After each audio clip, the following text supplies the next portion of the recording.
Hai, Assalamualaikum. Salam sejahtera. Anda bersama saya Afzal Zaman bertemankan rakan tugas Naila Huda seperti biasa di awal pagi setiap hari. Dalam tempoh Perintah Kawalan Pergerakan ini, kami akan bawakan kepada anda perkembangan mengenai COVID-19 dalam dan juga luar negara. Tetapi sebelum kita pergi ke laporan dalam negara, kita akan pergi dahulu kepada berita yang baru saja kami terima, iaitu di luar negara, kerana kita tahu kebanyakan berita-berita luar negara ini ketika waktu anda sedang tidur. Jadi ini perkembangan pada awal pagi ini yang kami akan bawakan kepada anda yang baru terima, iaitu angka jangkitan COVID-19 di seluruh dunia kini mencecah 1.26 juta setakat jam 6 pagi hari ini, 6 April. Jumlah jangkitan hanya mengambil masa selama 3 hari untuk pertambahan sebanyak 263,000 kes apabila keseluruhan jangkitan melepasi angka 1 juta pada Jumaat lalu.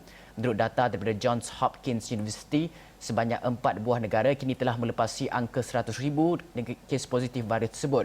Amerika Syarikat kekal menjadi negara yang paling terjejas teruk akibat wabak itu apabila mencatatkan 331,234 kes positif. Spanyol dan Itali berada di kedudukan kedua dan ketiga apabila masing-masing mencatatkan jumlah 130,854 kes dan 128,948 kes.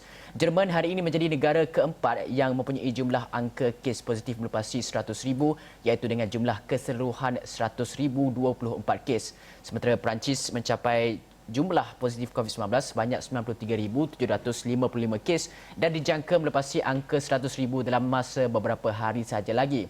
Dan dalam pada itu, angka kematian akibat pandemik ini telah hampir mencecah 70,000 mangsa di seluruh dunia dengan keseluruhan 68,413 kematian, dan Itali masih kekal menjadi negara yang paling teruk mencatatkan kes kematian dengan jumlah 15,887 kes, dan Spanyol pula menjadi negara kedua apabila merekodkan 12,518 kematian apabila Amerika Syarikat pula berada di kedudukan yang ketiga dengan 9,458 kematian, sementara Perancis dan juga UK United Kingdom berada di kedudukan keempat dan juga kelima dengan masing-masing mencatatkan 12,518 dan 8,078 kematian. Dan negara yang paling pada mulanya tercetus wabak ini pada awal Disember lepas, iaitu China, kini tidak lagi berada pada 5 negara teratas dalam kes positif dan juga jumlah kematian akibat COVID-19.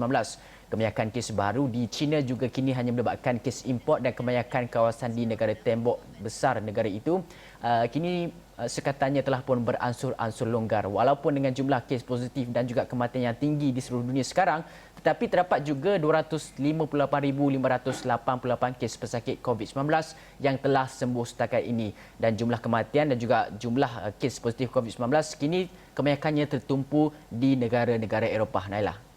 Ya, dan itu banyak perkembangan luar negara, dan seperti yang Afizi maklumkan tadi, banyak juga peningkatan kes positif dan juga kematian akibat COVID-19 yang dicatatkan di Eropah yang kini menjadi pusat penularan wabak COVID-19 ataupun epicenter diisytiharkan oleh WHO. Jadi selepas ini kita akan bersama seorang pelajar Malaysia yang berada di Perancis, di Paris, untuk mengetahui bagaimana situasi di sana.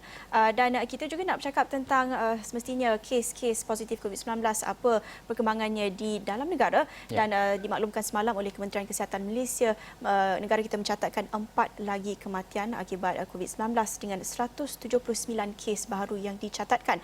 Anda pergi ke astrawani.com, ada ruangan khas untuk anda melihat semua statistiknya dan juga dikategorikan mengikut negeri untuk anda lihat mana hotspot kawasan merah, dan kita lihat kes-kes tertinggi masih dicatatkan di Selangor, diikuti dengan Kuala Lumpur, Johor, Sarawak, Sabah. Dan bercakap tentang kes-kes terbaru yang diumumkan Datuk Dr. Nur Hisham Abdullah semalam, setakat petang semalam 179 kes baru dilaporkan, tapi pada masa sama kita juga merekodkan 90 kes yang telah pulih dan dibenarkan keluar hospital. Jadi ini menjadikan jumlah kes positif secara kumulatif adalah sebanyak 3,662, dan daripada 179 kes baru ini 46 adalah berkaitan dengan Perhimpunan Seri Petaling, dan itu antara kluster yang telah pun dikenal pasti. Namun kalau kita lihat itu hanya 46 daripada kes baru, jadi banyak lagi kes-kes lain yang masih masih tidak dikenal pasti mana kontaknya. Dan seramai 99 juga kes positif COVID-19 sedang dirawat di ICU dan daripada jumlah tersebut 48 kes memerlukan bantuan pernafasan. Justru jumlah kumulatif kes kematian pula adalah sebanyak 61 kes. Dan bercakap tentang kes-kes kematian ini, kes kematian ke-58 merupakan lelaki warga negara Malaysia berumur 72 tahun dan mempunyai latar belakang penyakit kencing manis dan darah tinggi. Manakala kes kematian ke-59 pula berumur 68 tahun ada latar belakang penyakit kencing manis. Kes seterusnya pula merupakan seorang lelaki warga negara Malaysia berumur 53 tahun, tiada laporan penyakit lain. Manakala kes kematian ke-61 66 tahun dan ada latar belakang kencing manis, darah tinggi dan penyakit buah pinggang.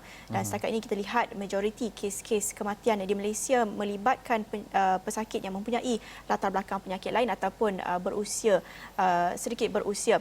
Jadi ada juga perkembangan lain yang diumumkan semalam bercakap tentang kes-kes COVID-19 di Malaysia. Melihat secara keseluruhannya, kalau kita bandingkan seperti yang Afizi maklumkan tadi, paling membimbangkan kalau kita lihat di Amerika Syarikat, di Itali, bagaimana sistem kesihatan mereka tidak dapat nak menampung dengan jumlah pesakit yang semakin meningkat. Namun diumumkan Datuk Dr. Nur Hisham Abdullah semalam juga kes COVID-19 di Malaysia masih mendatar dan tidak ada peningkatan secara drastik. Afizi. Ya, betul tu. Dalam masa yang sama juga kita nak pergi kepada perkembangan lain yang dimaklumkan oleh Datuk Dr. Nur Hisham semalam, iaitu sebelum ini Kementerian Kesihatan Malaysia memaklumkan bahawa ada dua kluster yang kita bimbang, iaitu yang pertamanya adalah berkenaan dengan kluster jemaah tabligh di Masjid Seri Petaling, yang mana perhimpunan itu diadakan pada ketika hujung Februari lepas dan juga awal bulan Mac. Dan yang keduanya adalah berkenaan dengan mereka yang baru saja pulang daripada luar negara. Dua kluster ini yang kita paling bimbangkan sekarang. Tetapi sekarang ini telah wujud satu kluster kes perjalanan ke Itali. KP Kesihatan maklumkan semalam, iaitu masyarakat diingatkan memberi maklumat secara jujur jika mempunyai sejarah kontak rapat kes positif COVID-19 ataupun perjalanan ke luar negara atau kehadiran ke perhimpunan berkaitan, kata Dr. Nur Hisham. Jelasnya ingatan itu berkaitan wujud satu lagi kluster melibatkan mereka yang ada sejarah perjalanan ke Itali, dan sebagai contoh daripada hasil siasatan yang dijalankan terdapat satu kluster wujud daripada indeks positif COVID-19 yang punya sejarah perjalanan ke Itali, iaitu kes ke-1580. Dan setakat ini daripada kluster itu 37 orang telah pun disahkan positif COVID-19, di mana terdapat 5 kes kematian, iaitu kes yang ke-1031, 32, 1006, 2850 dan juga 2210, serta satu kes kritikal yang memerlukan bantuan pernafasan di unit rawatan rapi ICU. Malah kluster berkenaan telah melibatkan jangkitan sehingga ke generasi yang ketiga. Dan kalau inilah yang perkara yang menjadi kebimbangan kita, Nailah, kan, apabila mereka yang melakukan perjalanan ke luar negara tidak datang ke, apabila masuk balik ke dalam Malaysia ini, mereka tidak menjalankan proses seperti yang disarankan oleh Kementerian Kesihatan Malaysia. Mereka tidak kuarantin selama 14 hari, mereka terus hadir ke majlis-majlis ataupun kenduri kahwin dan sebagainya. Dan walaupun kita tidak tahu, tetapi anda sebagai seorang individu yang pernah keluar negara dan baru saja pulang ke Malaysia, diharapkan tolong jalani kuarantin selama 14 hari dan tolong jalankan ujian saringan COVID-19 supaya kita dapat kesan gejala awal. Dan perkara seperti ini yang berlaku apabila anda seorang pesakit COVID-19 tak tahu anda ada COVID-19 tetapi pergi ke tempat-tempat lain, buatkan 37 orang yang lain mendapat COVID-19 dan 5 kematian akibat daripada perkara ini. Jadi ini perkara-perkara yang perlu kita elakkan, Nailah. Dalam masa yang sama juga kita nak pergi kepada jumlah angka kematian seperti yang Nailah katakan tadi, telah pun melepasi 1,000. Dan dalam masa yang sama juga kita, Kementerian Kesihatan Malaysia semalam memaklumkan bahawa kita akan komited laksanakan teknik baharu ujian saringan, kata Datuk Dr. Nur Hisham. Teknik berkenaan mampu mengesan jangkitan secara automatik dengan menggunakan mesin yang diimport daripada China. Beliau berkata penggunaan teknik itu juga bukan sahaja cepat tetapi mempunyai kapasiti ujian sebanyak 5,000 dalam tempoh sehari. Dan kalau kita imbas kembali, Nailah, sebenarnya Datuk Dr. Nur Hisham turut maklumkan kepada kita bahawa mereka sasarkan 16,000 lebih kes COVID, bukan kes tetapi ujian saringan yang mampu dijalankan bermula daripada, tak salah saya, bermula daripada Mac, hujung bulan Mac tahun lepas kan, bulan ni kan. Ya, dan itu sasaran Kementerian Kesihatan Malaysia, tetapi kita faham bagaimana situasi untuk mendapatkan kit saringan dan juga bekalan barangan perubatan ini mengalami kekurangan bukan sahaja di Malaysia tetapi di seluruh dunia. Kita lihat di Amerika Syarikat sendiri pun mengalami, negara-negara maju pun mengalami kekurangan seperti ini. Tapi kita akan terus lihat bagaimana teknik baharu ini akan dilaksanakan dan kita harap mass testing ataupun ujian secara besar-besaran dapat dijalankan di Malaysia kerana kita lihat itu adalah antara teknik untuk kita meratakan, mendatarkan keluk jangkitan, flatten the curve dengan mass testing itu dan kita akan lihat bagaimana teknik ini akan dilaksanakan nanti. Ya, betul tu. Dalam masa yang sama, teknik tersebut juga dan ujian-ujian kit yang kita dapat daripada pelbagai negara ini sebenarnya kita perlu mempunyai kapasiti ataupun ketetapan ataupun dia punya accuracy dekat accuracy, ketepatan ujian tersebut juga perlu Kementerian Kesihatan lihat dahulu sebab kita lihat ada laporan-laporan daripada negara-negara lain yang return balik daripada negara yang memberi itu sebab ketepatannya rendah dan sebagainya. Itulah yang sedang dijalankan oleh Kementerian Kesihatan Malaysia sekarang ini. Dan dalam masa yang sama juga kita nak pergi bincang dengan editor eksekutif Abdul Razak Cik yang mana kalau kita lihat angka korban di Indonesia telah pun cecah 198 dan pemerintah kekalkan arahan pembatasan sosial. Tapi dalam masa yang sama juga kita lihat warga Indonesia telah pun tinggalkan Jakarta dan semalam saya lihat satu laporan yang menyatakan Indonesia kini umpama bom jangka COVID-19. Cik Razak. Fizi, tinggal 2 saja minggu lagi weekend sebelum bermulanya Ramadan dan di Indonesia dilema yang dihadapi adalah Jakarta itu sendiri mempunyai lebih kurang 10 juta penduduk dan di antara penduduk itu mereka yang sekarang ni duduk di Indonesia di Jakarta putus punca pencarian. Jadi nombor satu ada program di mana mereka yang tinggal di Jakarta diberikan bantuan sara diri supaya tidak digalakkan pulang ke kampung mudir, pulang ke kampung masing-masing. Tetapi mereka yang sudah tiada, yang putus punca pencarian, apa yang patut dibuat, apa yang mampu mereka buat adalah mereka pulang. Dan bila mereka pulang, sudah tentu Jakarta itu sendiri merupakan satu kawasan di mana penularan begitu tinggi berlaku. Kemudian timbul pula bagaimana Reuters mengeluarkan kenyataan bahawa kadar kematian pada bulan Mac ini banyak acara-acara pengkebumian berlaku. Jadi tanpa disedari adakah pengkebumian ini pada bulan Mac tahun ini disebabkan kematian daripada COVID. Jadi apa yang perlu di Indonesia sekarang adalah satu usaha yang begitu concentrated supaya bagaimana penularan itu tidak keluar dari Jakarta dan di kalangan negara ASEAN, Singapura banyak membantu dari segi menghantar peralatan. Jadi perlu satu usaha di peringkat ASEAN untuk membantu rakan kita di Indonesia. Ya, betul Cik Razak. Seperti yang kita dapatkan temu bual semalam bersama Dr. Musa Nordin yang menggambarkan situasi di Indonesia itu sebagai satu time bomb. Kita perlu titik beratkan situasi bukan sahaja di Malaysia tetapi di negara jiran kerana itu akan mendatangkan impaknya ke negara kita juga. Apabila kita mula buka pintu negara, pintu masuk negara, kita akan mula menerima rakyat warga Indonesia dan sebagainya.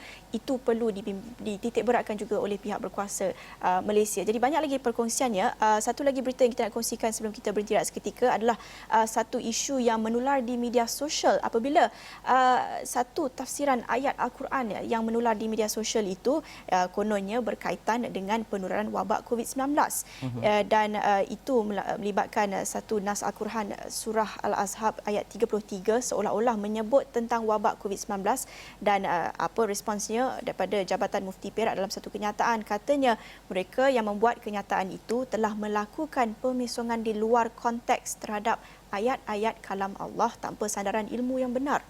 Ya, betul tu. Tular di media sosial bahawa berkaitan perkara ini secara langsung mengaitkan nas Al-Quran surah Al-Azhab ayat 33 seolah-olah menyebut tentang wabak COVID-19 dan ini dan kaitan dengan larangan keluar rumah.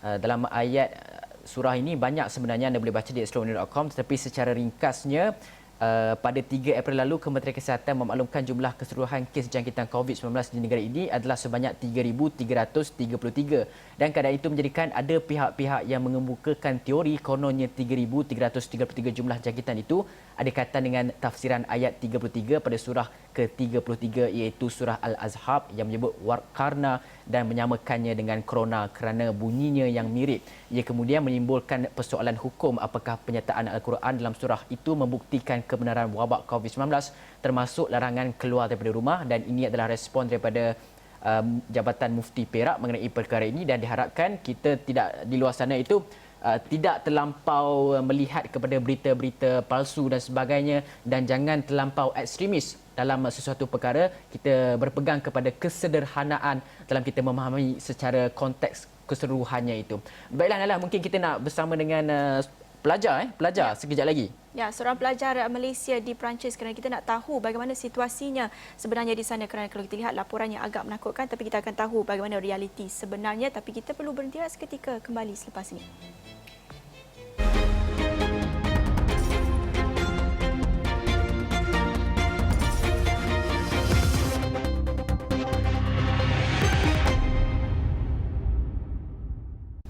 Bertemu kembali di Awani Pagi. Banyak perkembangan COVID-19. Tadi kita ceritakan perkongsian perkembangan COVID-19 dalam negara, tapi kita juga nak lihat di luar negara bagaimana situasinya, dan kita berada dalam gelombang kedua COVID-19 ini, dan Eropah diisytiharkan sebagai epicenter ataupun pusat penularan pandemik COVID-19 selepas China pada gelombang pertama. Ini diisytiharkan oleh WHO, dan kita lihat kes tertinggi direkodkan di Sepanyol, diikuti dengan Itali, Jerman dan Perancis. Jadi kita nak tahu bagaimana situasinya. Kita bersama dengan seorang pelajar Malaysia di Perancis, di Paris, Amar Rizwan, untuk tahu situasi bagaimana di sana. Pelajar sarjana kejuruteraan mechanical di Arts et Métiers Paris Tech. Soalan pertama, betul atau tak saya sebut tadi? Dan kalau Amar juga boleh ceritakan, dalam 24 jam yang lalu, kalau kita lihat di Perancis ini mencatat 2,886 kes baru dan juga 518 kematian akibat COVID-19. Ini angka yang sangat membimbangkan kalau kita lihat dari luar. Tapi Amar, kita nak tahu gambaran bagaimana di sana realitinya, dan juga kalau kita lihat ramai pelajar Malaysia dari UK juga mula pulang ke tanah air. Jadi mungkin Amar sendiri ada cakap bersama pelajar-pelajar di sana, ada keinginan untuk pulang juga. Apa ceritanya, Amar? Alhamdulillah saya sihat. Jadi dah hampir betul, Alzheimer Paris Tech. Jadi kes kat France, kami negara kelima paling banyak kes coronavirus dengan 92,000 kes corona, dan total about 8,000 dalam negara dunia. Tapi dengan jumlah yang sangat tinggi itu kan, but at the same time we don't really feel it. Kami ada confinement dekat rumah, kami duduk rumah and dinasihatkan untuk tidak keluar rumah. So based on that, apa yang berlaku di luar sana kami tidak secara langsung affected by it. And at the same time kita teruskan dengan kelas yang ada online. We're trying to adapt the classes. It's not easy for everyone. So some people dia pun mulai susah sebab untuk berhijrah pada ada kelas yang ada physical class pada kelas yang virtual online. For some people, for some Malaysians, it's a bit of a problem. And then atas nasihat embassy dan nasihat orang-orang yang lebih berilmu, we are advised to stay here in France. Walaupun banyak pelajar daripada UK pulang ke Malaysia, tapi kami dinasihatkan to stay, especially France being one of the top 5 most amount of COVID cases kat dunia. Kami dinasihatkan to stay, takut kami menjadi carrier kepada rakyat Malaysia. Amar, dalam masa yang sama juga kita nak melihat kepada arahan yang seperti Amar katakan tadi untuk kekal di rumah. Adakah arahan tersebut sama seperti di Malaysia, Perintah Kawalan Pergerakan, bagaimana restoran-restorannya adakah dibuka? Dan satu lagi Amar, saya nak bertanyakan, adakah pihak universiti Amar menjamin bahawa bekalan makanan mencukupi kepada pelajar yang tinggal di universiti buat masa sekarang ini? Dan bagaimana pula dengan pembelajaran di atas talian seperti Amar katakan tadi, adakah ia sukar ataupun sebenarnya pembelajaran di atas talian di Perancis itu sendiri adalah perkara yang biasa selalu dilakukan?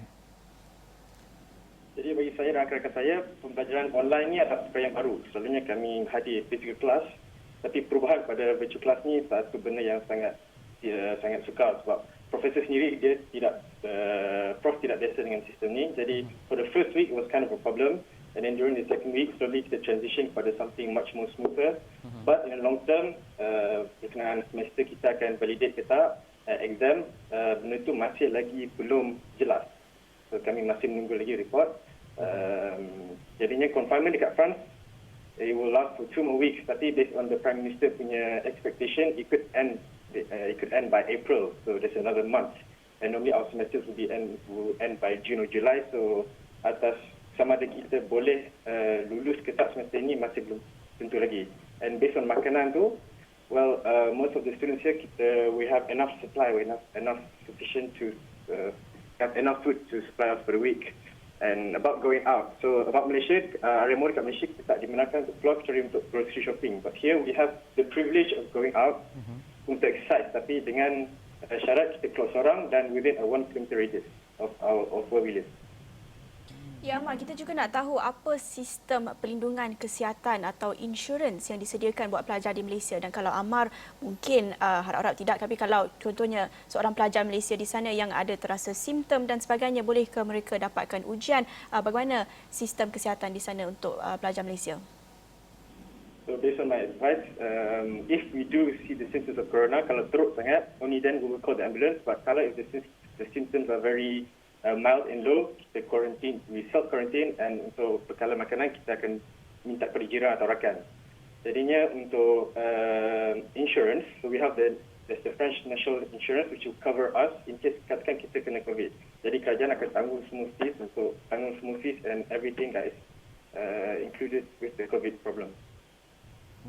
Ahmad, dalam masa yang sama juga kita nak tahu juga ada terdapat sebarang arahan ataupun nasihat daripada Kedutaan Malaysia di Perancis kepada pelajar yang di pelajar Malaysia di sana, dan sama ada terdapat sebuah komuniti Malaysia di sana yang mungkin bekerjasama sama-sama untuk memastikan kesemua rakyat Malaysia di Perancis itu mendapat bekalan makanan yang cukup dan nasihat-nasihat arahan-arahan untuk memastikan keselamatan diri tidak terjangkiti oleh COVID-19.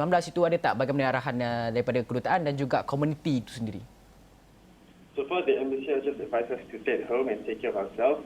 More or less teruskan pembelajaran macam biasa, tapi we have the student community, the MASAS, Malaysian Association Student of France. So apa diorang telah buat is they had, for example, a Discord server. So di mana kami semua pelajar Malaysia, most of us, kita belajar sendiri, kita duduk sendiri. So with this Discord server, kita mampu berkomunikasi dengan pelajar Malaysia yang lain. Besides that, they also are trying to find psychologists so that kita student Malaysia ni, we have someone to talk to in case anything happens, in case morally we are down. So they're trying to find other initiatives for us. And then also, most people, we're getting our information from the MASAS stories. Every day, they akan buat satu resume based on apa berlaku dekat Perancis. Ya, dan Amar, lagi satu secara ringkas, pandangan Amar sendiri terhadap situasi cara kerajaan di sana menangani krisis COVID-19. Pasti Amar sendiri mengikuti perkembangan di Malaysia, mungkin ada perbezaan yang Amar sendiri lihat, dan juga ada, kalau kita lihat laporan di Eropah, ada segelintir masyarakat yang tidak berapa mengikuti arahan lockdown. Kalau di UK, di London masih ramai lagi yang dikerumuni di Hyde Park, piknik dan jogging dan sebagainya. Bagaimana situasi on the ground di Paris, di Perancis? So like other European countries, saya tak boleh cakap, tapi we take Malaysia for example, kita tak dibenarkan keluar untuk hal yang penting seperti kerja atau groceries, self-sustainment. Tapi di Perancis, kita dibenarkan keluar untuk redah, and that's one of the things I see it's a bit on the contrary. So bila macam like these 3 days, cuaca sangat lawa. Sekarang musim bunga, so matahari baru keluar, and recently masuk berita Perancis bahawa like polis terpaksa keluar dan memastikan semua orang memastikan jarak yang 1 meter yang perlu dibuat tu. Tapi at the same time, it's a big problem because everyone's going out, taking their families out, and bila when they are interviewed, they're saying kita dah we've been locked up in our houses for quite a while. The sun is out, we should go out and enjoy the sun. But they're trying to, so that's a big problem because they're seeing something that they want to do now, but in the long term, it has a big effect on the country, seeing the number of cases that France has. Ya, baik Amar, sebelum kita berpisah, lagi satu secara ringkas, mungkin ada mesej yang nak sampaikan kepada ahli keluarga dan rakan-rakan di Malaysia.